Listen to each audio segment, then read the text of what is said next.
que você acha que é a luz? Ou do que você acha que ela é feita? Que efeito será que ela causa quando ela entra em contato com alguma coisa? Bom, a gente vai estar vendo agora um estudo mostrando um pouco das ideias ou da evolução das ideias e os pensamentos dos cientistas e de pensadores sobre de como seria a resposta para essas perguntas. E através da tentativa de responder essas perguntas, a evolução da tecnologia humana em torno da ciência, que se desenvolveu inclusive na busca e na compreensão de tentar entender melhor o que é a luz e como ela se comporta, do que ela é feita e os impactos científicos, principalmente no ramo da física, conforme esse entendimento foi evoluindo. Então a gente vai ver aqui um breve apanhado histórico, né, da história da luz.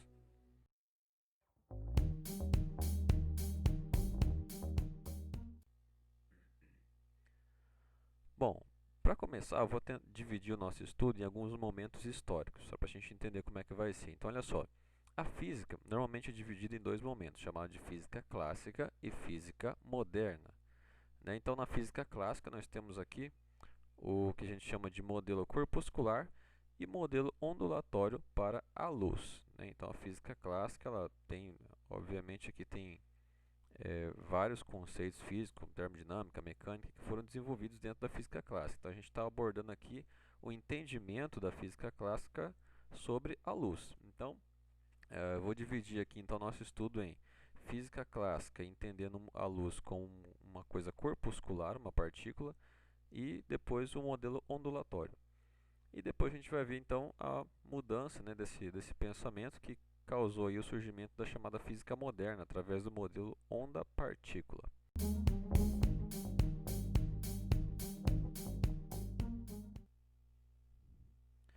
Na física clássica, a luz era entendida como uma espécie de partícula. Né? Essa ideia era muito influenciada pelos pensadores da época, como por exemplo Lucrécio. Ele era um dos filósofos que defendiam a teoria chamada da teoria dos atomistas. O que significa? Ele defendia a ideia que existiam partículas, naquela época, né, já defendia essa ideia de que existiam partículas muito pequenas que a gente não conseguia ver, mas que essas partículas influenciavam em tudo que estava ao nosso redor. Isso já um século antes de Cristo. Então ele já defendia, por exemplo, que existiam partículas, por exemplo, que constituíam as coisas, inclusive a luz. Ele foi um dos primeiros a defender a ideia de que a luz era feita por partículas. Ele defendia, por exemplo, também a ideia de que existiam seres vivos muito pequenos e invisíveis que poderiam provocar doenças. Então ele foi um dos primeiros também na época a propor a possível existência de bactérias, de micro-organismos. Então já naquela época já se tinha esse pensamento. Então era natural que para explicar o funcionamento de qualquer coisa, eles utilizassem esse tipo de pensamento atomista. Então, a luz era entendida como uma partícula, por isso modelo corpuscular, que vem de corpúsculo de algo muito pequeno. Então, era como se a luz fosse feita de pequenos grãozinhos de areia, que seriam, por exemplo, como se fossem os átomos naquela época, como eles eram entendidos, pequenas partículas, algo muito pequenininho, mas que quando você junta muito, né, você consegue visualizar algo maior, algo macroscópico. Porém, ela seria feita então de algo muito pequeno, porém uma coisa corpuscular, uma partícula como se fosse um grãozinho de areia. Então a luz, se você, por exemplo, vamos imaginar esse modelo aqui, se você tiver uma lanterna, então é como se você ligasse a lanterna e começasse a sair da lanterna pequenas partículas, né? Pequenos pedacinhos de luz, vamos colocar assim. Então esse era o pensamento na época que acontecia.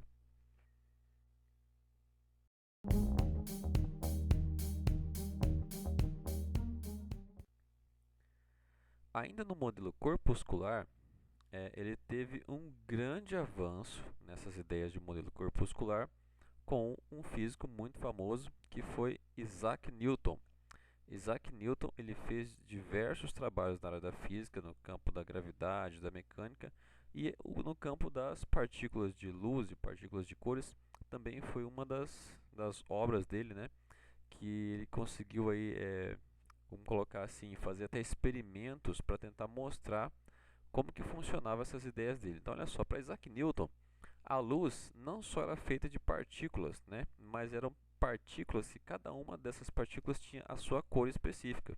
Então, é como se existissem partículas com a cor do vermelho, com a cor do azul.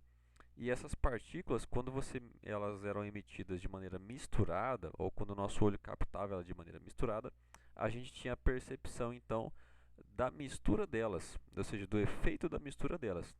E ele dizia o seguinte, que se você misturasse todas essas cores de partículas, você formava então a luz branca.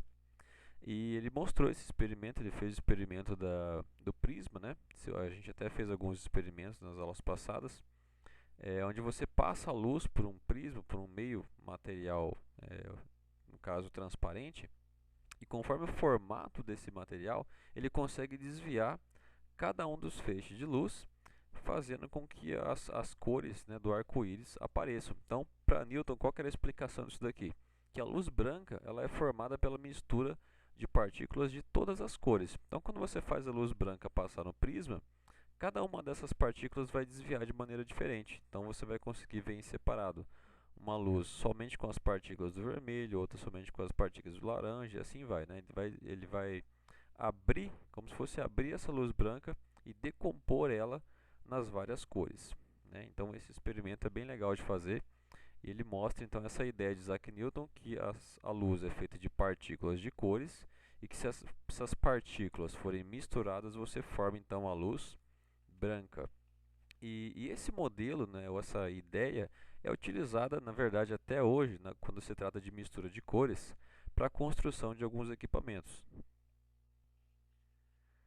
Por exemplo, existem alguns tipos de holofotes utilizados em shows e eventos que eles utilizam aqui, ó, como você pode ver nessa imagem aqui à direita. Eles utilizam basicamente três tipos, alguns dois, outros três tipos diferentes de cores, que é o sistema chamado de RGB, né? É R de Red, Blue, Green, ou seja, as cores em inglês. Então, apenas com três cores, você consegue compor todas as outras, conforme a maneira como você mistura elas. Então, por exemplo, para esse holofote emitir somente a luz azul, ele acende somente os LEDs azuis. Somente a luz verde, ele acende a luz verde. Se ele quer emitir a luz branca, ele acende todos, porque daí as luzes se misturam e no caso, o efeito seria então a luz branca. E conforme a intensidade de cada um, ele consegue fazer as outras tonalidades.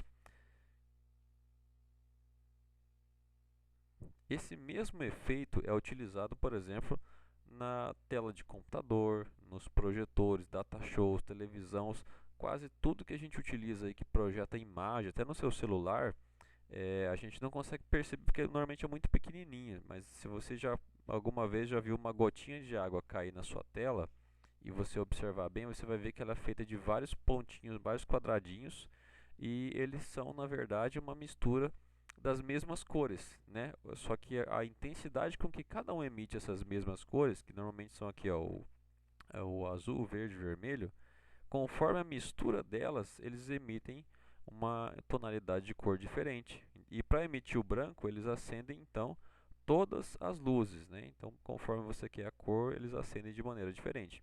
Então, a tela do seu computador, ou a tela do seu celular, ela não tem todas as cores na tela. O que ela tem? Ela tem alguma quantidade específica de cores, de pontinhos de cores, que acendem e apagam de maneira específica para poder misturar essas cores e fazer a imagem com a cor que ela foi feita para fazer naquele momento.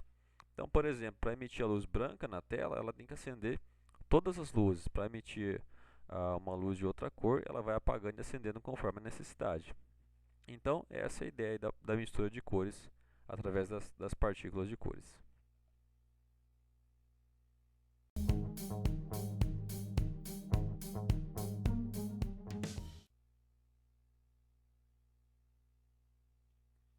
Bom, ainda no modelo corpuscular, aparece aqui a figura de Thomas Young e August Fresnel. Bom, esses cientistas, na verdade, eles não eram muito defensores do modelo corpuscular, não.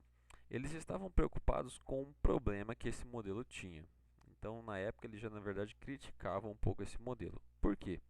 Eles conseguiram observar que a luz, em determinadas situações, ela não se comportava como um corpúsculo. Então, olha só, eles fizeram um experimento que começou a mostrar que a luz, na verdade, tinha um comportamento ondulatório e não um comportamento corpuscular. Então, olha só, vamos ver esse experimento aqui. Então, olha só, presta atenção aqui na parte de cima da imagem. Vamos supor aqui que você tem a luz do Sol, ou uma luz sendo emitida, e aqui você tem uma barragem, e nesse ponto aqui você tem uma pequena fresta onde passa a luz. Então, se você tem a luz chegando aqui em cima e você tem essa fresta, então é fácil observar que a luz ela vai atravessar essa fresta, né, e vai aparecer aqui, ó, como uma espécie de cone de luz, né, como se fosse uma nova fonte de luz. Aí, novamente, se você pegar essa luz que está sendo emitida e fazê-la passar por duas frestas que estejam significativamente afastadas, você vai observar esse efeito aqui, ó. Você vai observar que essa luz do caso da esquerda e da direita, elas estão um pouco mais fracas, porém aqui no meio, onde elas se misturam, você tem uma parte mais intensa. Então, o que você vai observar aqui? Uma parte bem intensa no meio e gradativamente uma parte onde a luz diminui nas pontas. Esse é um efeito que acontece normalmente no experimento desse tipo. Só que o que eles observaram?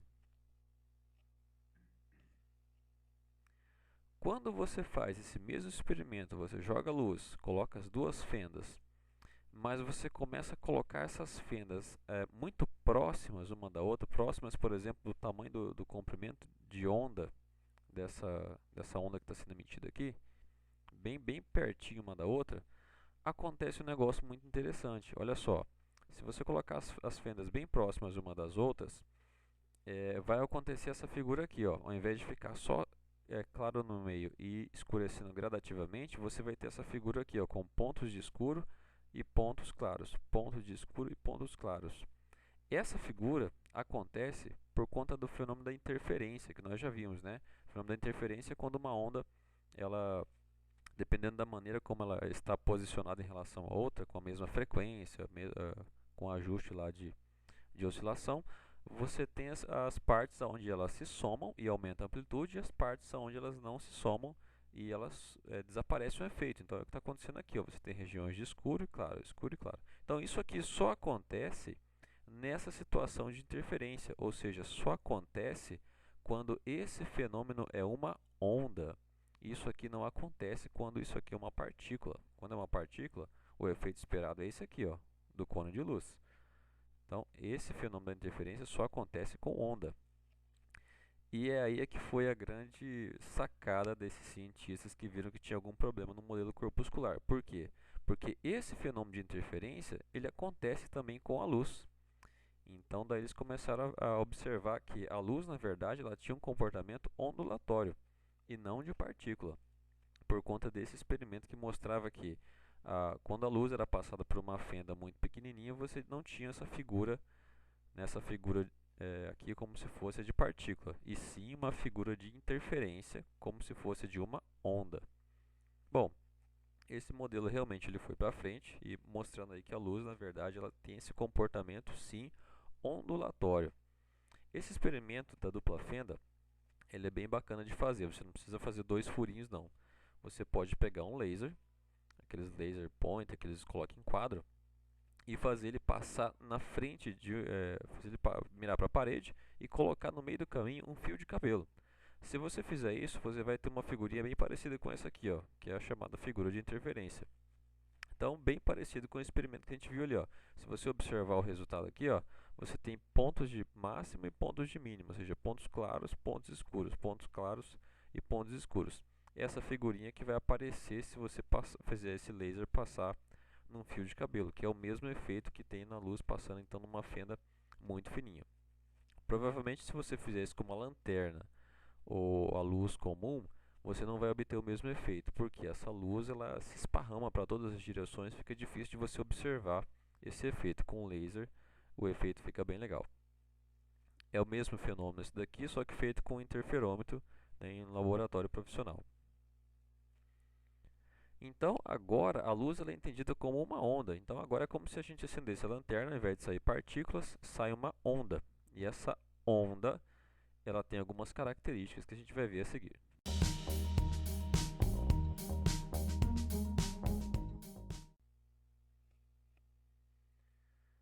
agora no modelo ondulatório, a luz ela é entendida como uma onda. Bom, como qualquer onda, ela tem algumas características de onda. Então, um dos cientistas que fez muitos ajustes aí a essa teoria da luz como uma onda, através dos conceitos de eletromagnetismo, foi o Maxwell. Ele, por exemplo, ele foi um dos que primeiro mostrou como calcular de maneira mais precisa a velocidade da luz, porque ele viu que a luz é um tipo de onda eletromagnética. Então, olha só, a luz ela não é uma onda qualquer, ela é uma onda eletromagnética. E como ele sabia a velocidade da onda eletromagnética, era fácil calcular a velocidade da luz. Então, o que significa dizer que ela é uma onda eletromagnética? A onda eletromagnética é uma onda feita de um campo elétrico e um campo magnético que oscilam juntos. Então, para a luz existir, ou para qualquer onda eletromagnética existir, tem que existir um campo elétrico e um campo magnético oscilando juntos. Por isso é chamado de onda eletromagnética. Então, toda luz é uma onda eletromagnética. E a velocidade da luz é de aproximadamente 300 mil quilômetros a cada segundos. Então a luz, com essa velocidade, só para você ter uma ideia, ela consegue ir e voltar da Lua em menos de 3 segundos. É uma velocidade muito rápida.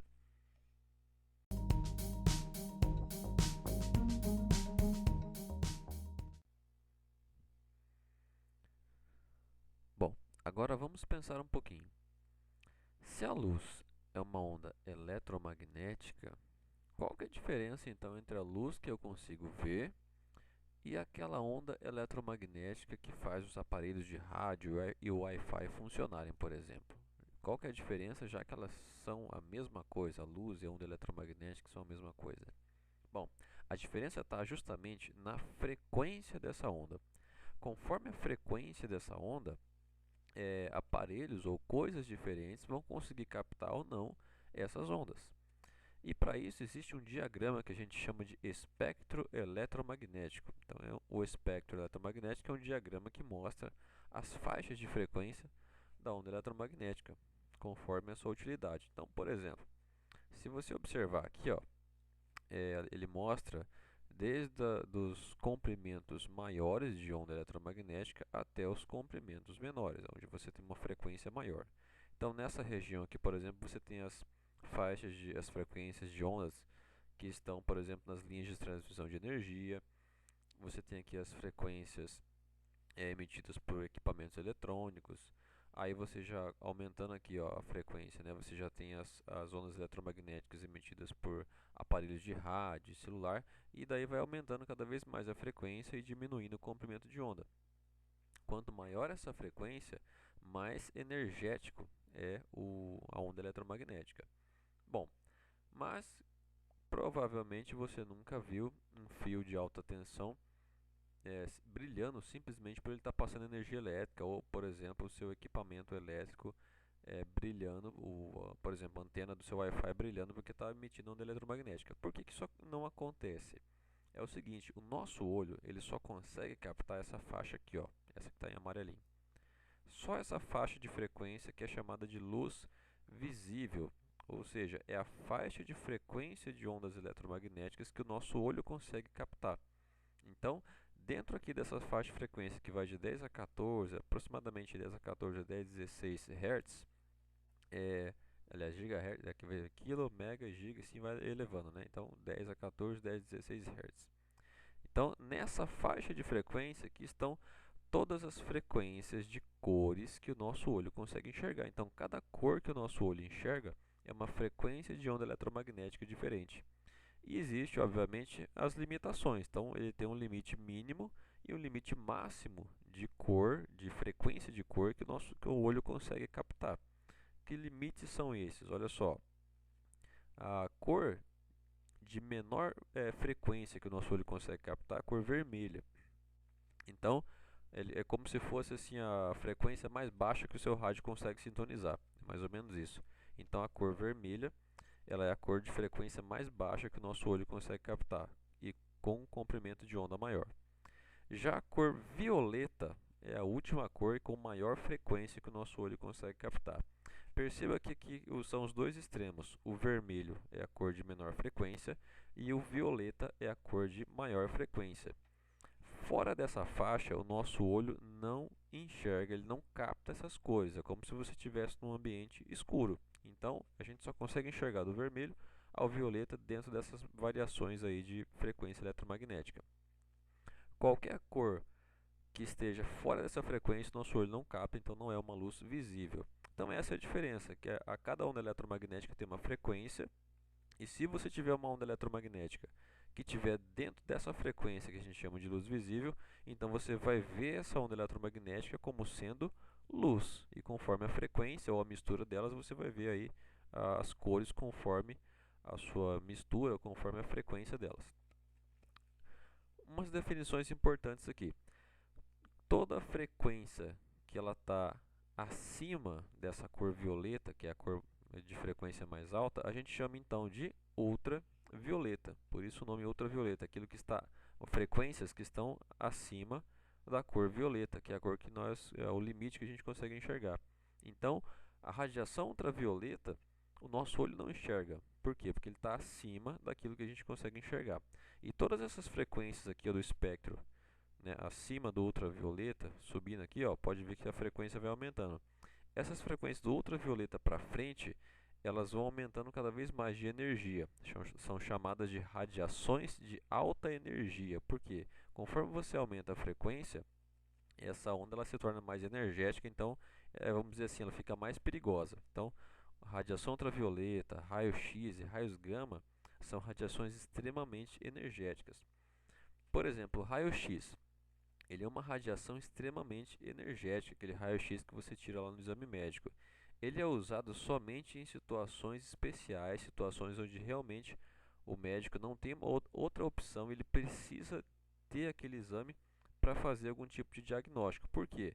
Como ele é uma radiação de alta energia, ficar tirando vários exames de raio-x em curtos espaços de tempo pode ser prejudicial à saúde. Tanto é que os profissionais que trabalham na área de radiologia, eles têm todo um cuidado, toda uma proteção, inclusive profissional, né, profissionalmente, na questão de salário, aposentadoria, para poder trabalhar com isso, porque é um ambiente extremamente perigoso, porque mexe com uma radiação de alta energia, que pode ser nociva para o corpo. Então, raio-x, ele é um exame que ele é feito com todo cuidado e toda cautela por ser uma radiação de alta energia. Grava bem essa palavra aqui, ó. Alta energia são radiações com frequência acima do ultravioleta e com frequências e com comprimento de onda curto. E os comprimentos de onda ou as frequências de onda que estão abaixo da cor vermelha são chamados então de infravermelho. Então, o infravermelho são frequências de cores menores do que a cor vermelha. Então, obviamente, o nosso olho também não capta essa radiação. Como elas são menores, elas são consideradas radiações de baixa energia. Significa que elas não têm energia suficiente para provocar algum dano de nível atômico, de nível molecular no nosso corpo, no organismo, por exemplo. Isso não significa que em algumas situações essas energias não possam causar algum tipo de dano, dependendo da maneira como você interaja com elas. Por exemplo, micro-ondas, né?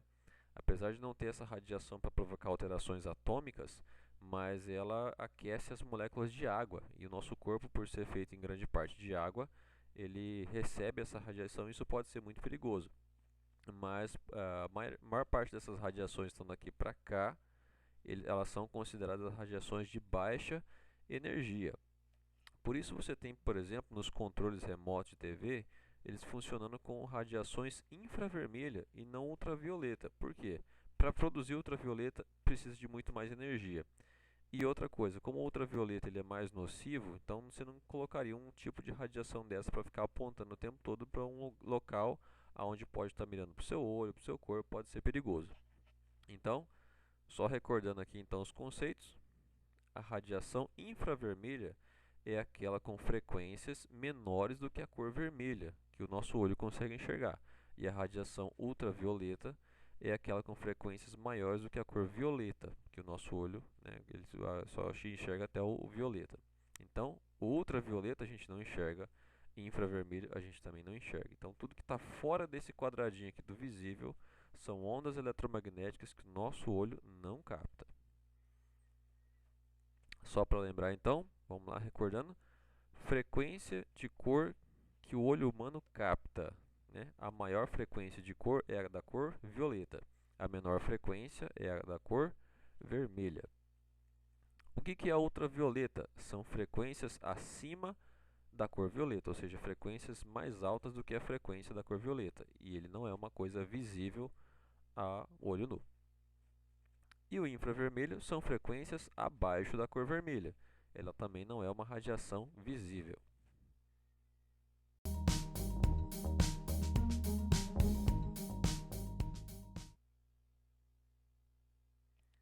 Um fato interessante sobre essa ideia de modelo ondulatório, mostrando as várias faixas de cores da luz visível, é que se você observar toda a sequência de cor do arco-íris ou de qualquer fenômeno onde você faça essa divisão de cores, ele não é um fenômeno aleatório. Por exemplo, olha aqui, eu coloquei várias imagens de arco-íris e se você observar, todas elas começam no vermelho e terminam no violeta. Por quê? Cada uma dessas cores tem uma frequência específica, então ela se inclina de maneira específica quando ela passa através do meio água para o meio ar, né, que é o que acontece ali na refração das moléculas de água. Então, como cada uma delas tem uma frequência específica, elas vão sempre se inclinar para a mesma direção. Então, sempre você vai ter a cor do arco-íris formada com as mesmas sequências de cores, começando de um lado com o vermelho e terminando do outro lado com o violeta, sempre seguindo essa sequência.